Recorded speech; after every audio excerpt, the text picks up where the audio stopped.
Ezequiel, un sacerdote profeta. Elegí un tema que parece que no tiene mucho que ver, pero es una curiosidad impresionante, porque en el Antiguo Testamento profeta es profeta, sacerdote es sacerdote, rey es rey. En poquísimos casos, como 2 o 3 en todo el Antiguo Testamento, en una misma persona se identificaban 2 oficios como este, ¿no? Por ejemplo, David, que era rey, en algún momento fue profeta y en rarísimos momentos ejerció de sacerdote, pero nunca un sacerdote era profeta y un profeta rey y un rey sacerdote. Esas cosas no se mezclaban en el Antiguo Testamento. Pero como lo hemos repasado al estudiar la semana pasada al profeta Jeremías, aquella fue una época política y militarmente muy complicada para Judá. Después de la muerte de Josías, el rey, ¿no? el rey de la reforma religiosa, cuando se murió en la batalla de Megido, una batalla contra Egipto, contra el faraón Necao II, Joacás es rey por solo 3 meses. Y luego asume Joacim, quien tras la derrota de Necao II a manos de Nabucodonosor en la famosa batalla de Carquemis, es una batalla de hecho muy famosa en la historia antigua, pues entonces Israel o Judá deserta de Babilonia y se muere. Se muere Joacim, el rey. Joaquín entra a reinar y es cuando Jerusalén sufre su primero asedio por los babilonios. Habían desertado los babilonios y ahora los babilonios los atacan, ¿no? Y se da entonces la primera deportación de judíos al exilio. Entre los notables deportados estaba entre ellos Ezequiel. Ezequiel entonces, cuando fue llevado cautivo a Babilonia, tenía alrededor de 25 años y era miembro de una familia sacerdotal, ¿no? Era un sacerdote, porque el sacerdocio era hereditario. Entonces, y es muy curioso lo que pasó en esa época y poco se habla de ello, quizás porque la historia no está de todo clara, pero el reino del sur, Judá, vivió un periodo en el cual estaba dividido en 2 ramas, separado por la distancia de más o menos unos 2000 kilómetros, ¿no? Unidos por la misma fe, por la misma religión, esas 2 ramas, o sea, los que fueron cautivos y los que se quedaron en Judá, en Jerusalén, mantenían la misma fe, la misma religión, pero mantenía entre las 2 facciones una relación bastante dramática, bastante tensa. Os lo explico mejor.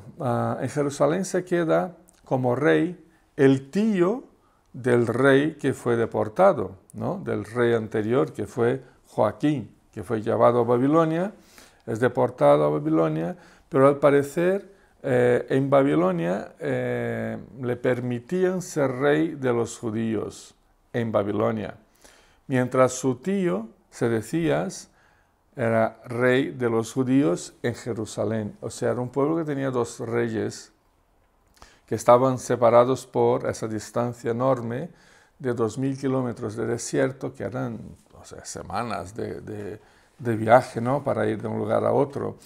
Así que había una situación bastante distinta en los 2 lugares, ¿no? Entre los que estaban en Babilonia y que seguían al rey deportado se incluía Ezequiel. Posiblemente por muchos de los que se quedaron en Jerusalén, donde ahí estaba el tío del rey que era rey, el Sedecías, pues había otro grupo que le seguía. Es como si el pueblo, ahora dividido en 2 partes por el exilio, teniendo 2 reyes, se estaba convirtiendo poco a poco en 2 pueblos distintos. Ambos bajo el dominio de Babilonia. No es que Babilonia no estaba presente en Jerusalén. Jerusalén era como un satélite de Babilonia, Judá, ¿no? Era un satélite de Babilonia, y los demás estaban dentro de lo que era el territorio babilonio. Una situación que dejó de existir cuando Babilonia arrasa completamente Jerusalén y se da la segunda y la definitiva deportación de los judíos, ¿no?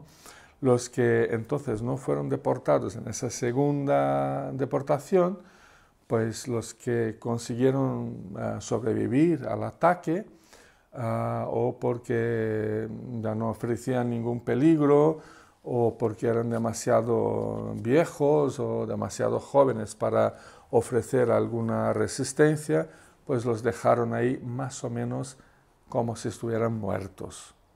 Y fue este el grupo que intenta refugiarse en Egipto, el archienemigo de Babilonia, ¿no? El Egipto derrotado por Babilonia.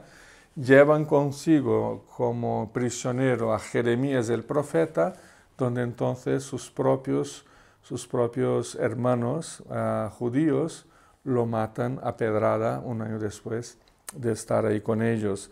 Una situación bastante caótica, ¿no? Bastante caótica para el pueblo de Israel. Ezequiel y Jeremías vivieron la misma época en Jerusalén, ¿vale? Aunque Jeremías le sacaba a Ezequiel como unos 20 años. Sufrieron básicamente los mismos infortunios de su pueblo, pero tuvieron diferentes destinos. Mientras Ezequiel fue llevado a Babilonia como un notable, un sacerdote de una familia importante de Jerusalén, ¿no? A servir como sacerdote a su pueblo en Babilonia, Jeremías pues fue llevado a Egipto, donde lo apedrearon hasta la muerte. De igual manera, en Babilonia, Ezequiel fue contemporáneo del profeta Daniel, tenían más o menos la misma edad, e incluso a Daniel le menciona Ezequiel como un profeta muy conocido entre los judíos en Babilonia. O sea, lo dice en Ezequiel 14, en Ezequiel 28, le menciona a Daniel como un profeta importante y muy conocido. Pero nuestro interés ahora es conocer un poco mejor a nuestro profeta Ezequiel, y para ello hemos leído esos 3 primeros versículos del libro. Pero claro, es importante ubicarnos históricamente un poquito para saber dónde estaba, cómo vivía, qué le estaba pasando a él y a su pueblo, ¿no? Ezequiel, cuyo nombre significa fortalecido por Dios, esa es la traducción del nombre Ezequiel, ¿no? Pues él creció en Jerusalén como hijo de una familia de sacerdotes. Se formó para ser sacerdote en el templo. Cuando ocurrieron todos los eventos de la llegada de los babilonios y todo eso, ¿no? Se los llevaron a Babilonia contra su voluntad, junto a muchos otros judíos de alta cuna.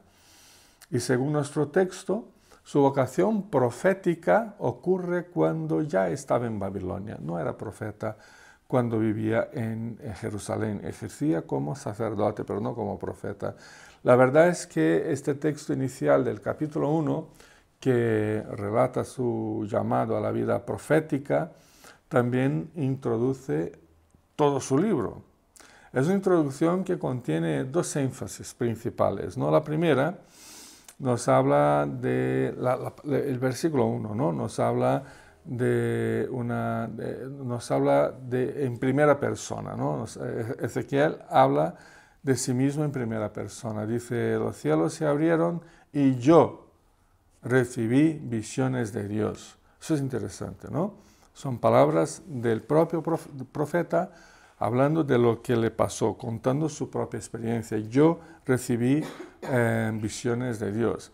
La segunda parte, que son los versículos 2 y 3, pues curiosamente es el único lugar en todo el libro del profeta donde un relato de revelación se da en tercera persona y no en primera persona, ¿vale? Ya en todo el libro, Ezequiel es muy personalista en ese sentido, ¿no? Yo he recibido, el Señor me ha dado a mí, el Señor eso, me habló, me dio visiones, pero aquí es la única vez que la revelación se da en tercera persona y dice, el Señor le habló. y puso su mano sobre él, ¿no? El Señor le habló a él en tercera persona, ¿no? O sea, es como si otro estuviera registrando lo que le pasó a Ezequiel, ¿vale? Entonces tenemos una mezcla incluso de estilos y de redacción literaria aquí en esta introducción. Lo interesante es que la palabra del Señor vino al sacerdote Ezequiel, eso es como literalmente dice el versículo 2 y 3, y eso es muy importante, es muy interesante, porque lo que le vino al sacerdote, pero no era profeta. Aquí dice que vino al sacerdote Ezequiel, literalmente. Bueno, nuestra traducción, la que yo he leído, dice, el Señor le habló y puso su mano sobre él. Vale, esa es una traducción. Literalmente sería, la palabra del Señor vino al sacerdote.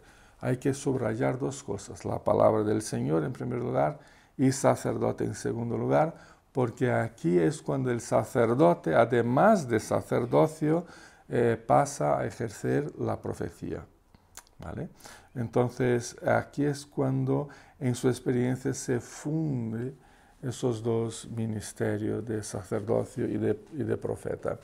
La primera parte de la introducción es como si fuera una introducción inaugural que resume todo lo acontecido, ¿no?, en cuanto a su llamado profético, mientras que la segunda parte, versículos 2 y 3, se da informaciones más específicas en cuanto al advenimiento de la palabra de Dios en su vida.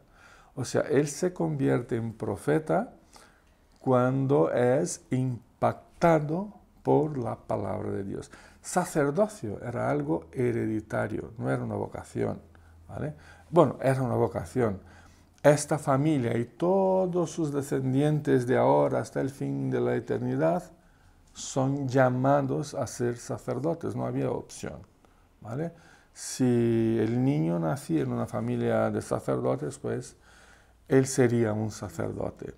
No era necesario el impacto, por ejemplo, de una conversión, de la palabra de Dios en su vida, no era necesario. Para el profeta sí, ¿no?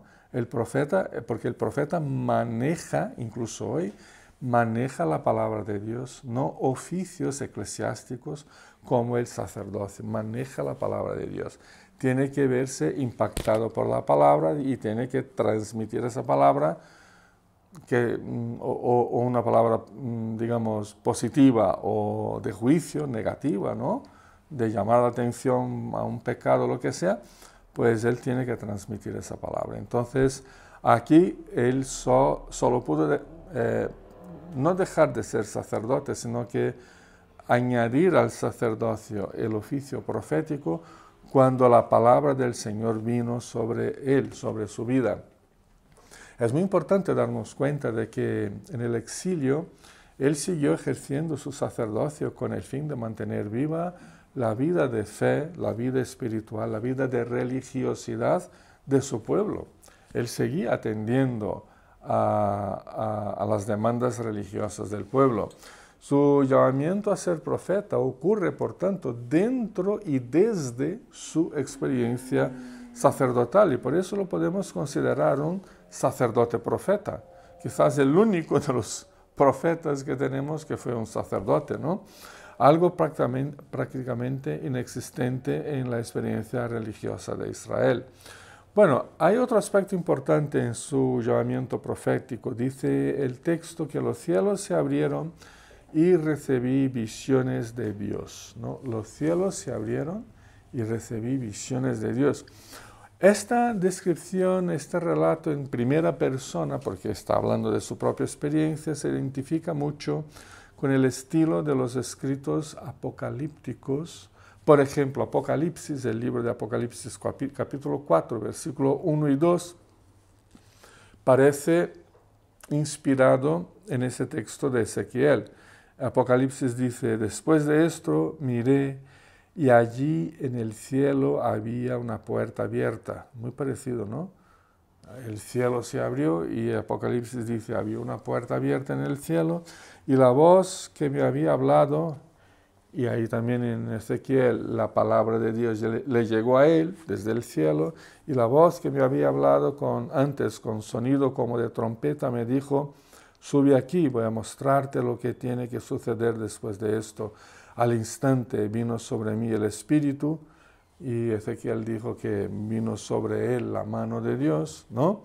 Y vi un trono en el cielo y a alguien sentado en el trono. Interesante los paralelos entre Apocalipsis 4 y Ezequiel capítulo 1, ¿no? Lo que significa que, por supuesto, Juan, al describir la visión que tuvo, pues pensando, ¿cómo voy a escribir en un papel todo esto que he visto, ¿no?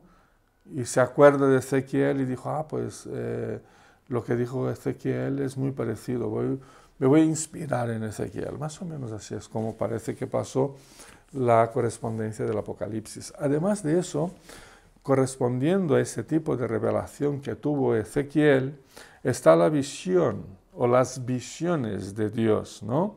Dios es a la vez aquel que es visto por Ezequiel, porque él ve al Señor, y quien le da esa visión de sí mismo y de sus propósitos. Ese es Dios, ¿no? Alguien que puede ser visto y aquel que nos da una visión de sí, de su persona, de sus propósitos. En ese sentido, Ezequiel se identifica muy de cerca con los antiguos videntes de Israel, como en Segunda de Crónicas, capítulo 9, 29, que dice: los demás acontecimientos del reinado de Salomón, desde el primer hasta el último, están escritos en las crónicas del profeta Natán, en la profecía de Ahías el Silonita y en las visiones del vidente Idó acerca de Jeroboam, hijo de Nabat. Entonces, o sea que los que tenían visiones no eran tanto profetas, eran más videntes, ¿no? En el Antiguo Testamento, y parece que esta profecía de Ezequiel parece que también tiene que ver un poco con esa experiencia de los antiguos videntes de Israel.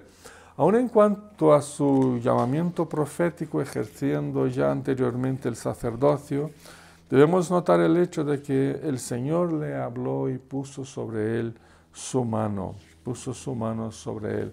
Son dos experiencias obviamente relacionadas con las visiones dadas por el Señor. La primera experiencia, recibió la palabra de Dios.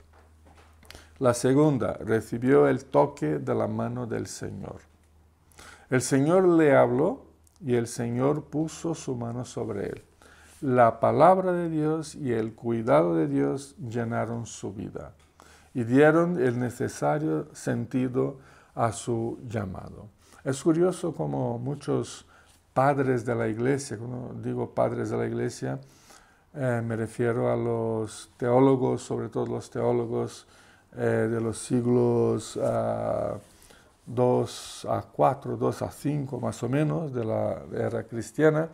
Es curioso cómo en esa época los padres entendieron la expresión la mano del Señor aquí en Ezequiel como una referencia a Jesucristo. Eso es muy interesante, porque Jesús es el agente, ¿no? Y a la vez es el contenido de las obras de Dios. Jesús es el contenido del Evangelio y también es el que nos trae, es el agente que nos trae el Evangelio. Por ejemplo, hubo un padre llamado Gregorio Magno, Gregorio el Grande, que vivió del año 540 a 609, quien fue también uno de los papas de la Iglesia romana. Él comentó acerca de nuestro pasaje, él dijo que el Hijo, Cristo, es llamado la mano o el brazo del Señor. Él consideraba que esta mano del Señor que tocó Ezequiel era el propio Cristo, ¿no? Y concluye, porque todas las obras del Señor se hacen por medio de Él. Muy interesante. Es obvio que el texto no alude directamente a Jesucristo. No hay una referencia ni directa, tampoco indirecta a Jesús por medio de esa expresión, la mano del Señor.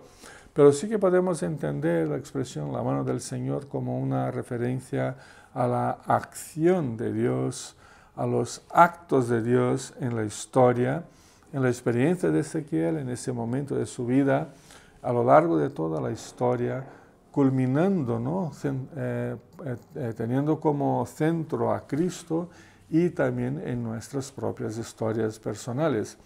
En ese sentido, la mano del Señor unida a la palabra del Señor, que son las dos expresiones aquí del versículo 3, pues componen juntas la gran acción o misión divina en la vida de su pueblo y de todo el mundo.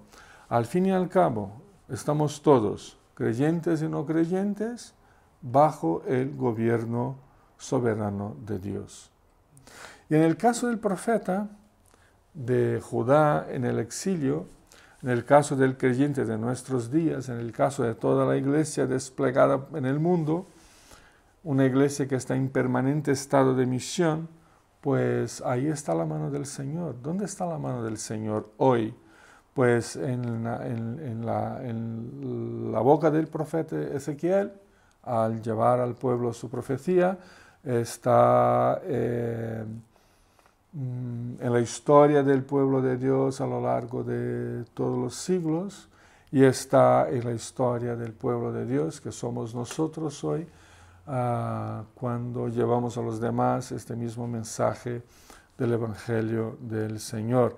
De esta manera, el cuidado de Dios y su santa palabra, su santa Biblia, por obra del Espíritu y por medio de nosotros, nos convence, tanto a nosotros como a otras personas, nos convence de nuestro pecado y nos conduce por caminos de arrepentimiento, de santificación y de servicio al Señor. Pero desde esa perspectiva, pues aprendemos con el mensaje del profeta Ezequiel algunas cosas muy importantes, ¿no? En primer lugar, creo que su mensaje se divide en dos partes claramente visibles. No solo en este texto no tanto, pero en el conjunto de su libro, de su profecía, su mensaje se divide en dos partes muy, muy visibles. La primera se compone de oráculos contra el pecado de Jerusalén, de Israel, que se apartaron de los caminos de Dios, contra los caminos de idolatría y de corrupción, y eso vemos del capítulo 4 al capítulo 24, son profecías de juicio contra el pecado, la idolatría de Israel y de Judá, el pueblo de Dios, ¿no? Y también de oráculos contra las naciones extranjeras, capítulo 25 a 32, también por su pecado, por el pecado de creyentes y no creyentes. La profecía, el mensaje del Señor es para todos los seres humanos. Y eso tenemos que entender. La palabra de Dios no fue escrita ni dada para la iglesia, sino que para la humanidad, ¿no? La profecía siempre es, primero, una palabra de juicio contra creyentes, segundo, contra no creyentes. Pero empieza con esta palabra de juicio. Esa es la primera parte del mensaje de Ezequiel. La segunda parte, entonces, es que vemos los oráculos de salvación. Oráculos y promesas de salvación a Israel, capítulos 33 a 39, a Jerusalén específico, capítulos 40 a 48, y ahí tenemos, ahí se concluyen los capítulos, ¿no?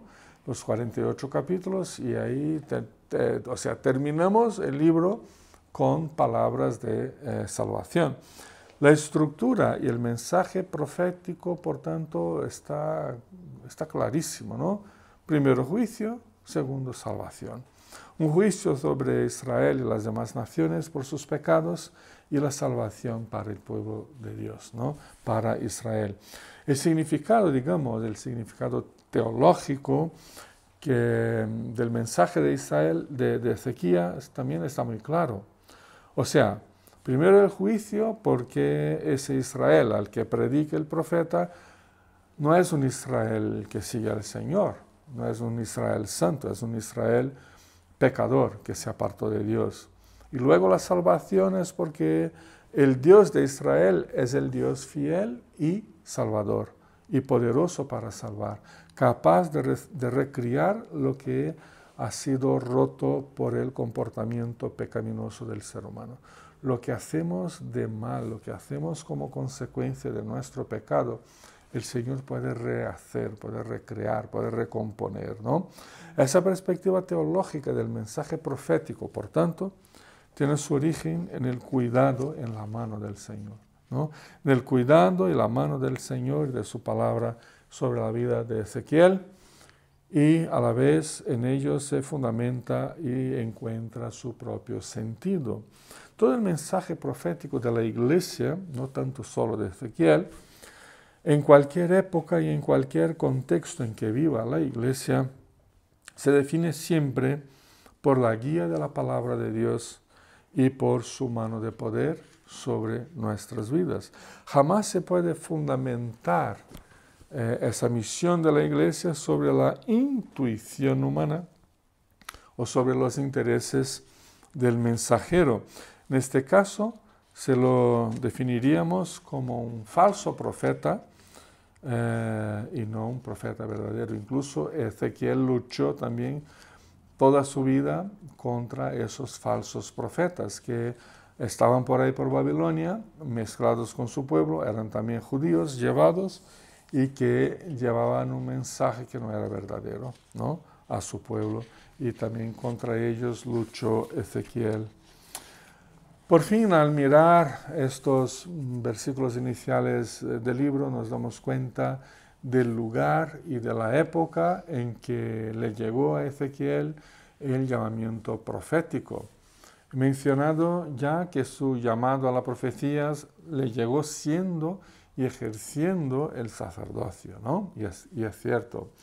O sea que mientras servía al Señor, y a eso quería llegar, mientras servía al Señor cuidando la vida espiritual religiosa del pueblo de Judá, le llegó la palabra de Dios, le llegó el llamado profético. Interesante que mientras la iglesia de Antioquía en Hechos capítulo 13 oraba, ayunaba, adoraba y servía al Señor, el Espíritu les dijo a todos ellos: separadme ahora a Bernabé y a Saulo o a Pablo para una misión especial que tengo para ellos, ¿no? Pero claro, el llamado de Bernabé y Pablo no les pasó estando de vacaciones, no les pasó estando ocupados con sus propios intereses y nada más, les pasó mientras él y la iglesia adoraban, ayunaban, oraban y servían al Señor. Volviendo a Ezequiel, el lugar donde recibe la visión y escucha la palabra de Dios para ser profeta ha sido a orillas del río Quebar, que posiblemente desembocaba en el Éufrates, muy cerca de la ciudad de Babilonia, donde hoy está Irak, hacia donde una gran parte de los deportados fueron a parar. La mayor parte de los deportados no se quedaron en la gran y bonita capital llamada Babilonia, se quedaron en los afueras, en los pueblos, porque ahí tenían que trabajar en el campo, porque tenían que producir comida para Babilonia, ¿no? Tenían que estar ahí con sus quehaceres como cautivos, ¿no? Y estaban en una región bastante fértil, porque supuestamente tenían que plantar, cosechar y llevar la comida para Babilonia. Así que estaba donde el pueblo se encontraba, ¿no? Ahí estaba Ezequiel, ¿no? Y esto es muy importante en la misión de cualquier profeta u otro siervo de Dios. Ezequiel desempeñó su ministerio profético donde estaban los deportados judíos y en el momento en que se encontraban ahí. Me acuerdo de Hechos, también capítulo 13, cuando dice que David, el rey, sirvió a Dios en su propia generación y luego se murió. no sirvió a Dios a la generación anterior ni a la generación futura, a su propia generación, a su propia gente, a lo largo de su vida. Así que vamos aprendiendo que toda la obra de Dios se debe hacer, por tanto, para las personas, con las personas, entre las personas. No hay otra manera. Es así como el Evangelio puede llenar corazones, estando con la gente, ¿no? Estamos ante un creyente, y así quiero concluir, estamos ante un creyente, Ezequiel, que abrió su corazón para recibir la palabra de Dios, un creyente que supo ver la mano del Señor actuando de manera salvadora sobre toda su vida, aun con tantos dolores vividos por él y por su pueblo desde Jerusalén, luego la deportación y luego el trabajo como cautivo, como esclavo, pero un creyente que sigue siendo el sacerdote de siempre y ahora ejerciendo el ministerio profético. ¿Qué quería Dios de Ezequiel? ¿Qué quiere Dios de mí y de ti? La respuesta parece ser la misma para ambas preguntas, ¿no? Da igual si es Ezequiel hace 3000 años o, bueno, no tanto, o nosotros hoy, la respuesta sigue siendo la misma, ¿no? Que sigamos con el corazón abiertos a su palabra, más que a nuestros gustos personales, que le sirvamos al Señor con todo lo que tenemos en las manos y en el corazón. Así que sigamos el ejemplo de Ezequiel y sigamos fieles a nuestro Señor. Amén.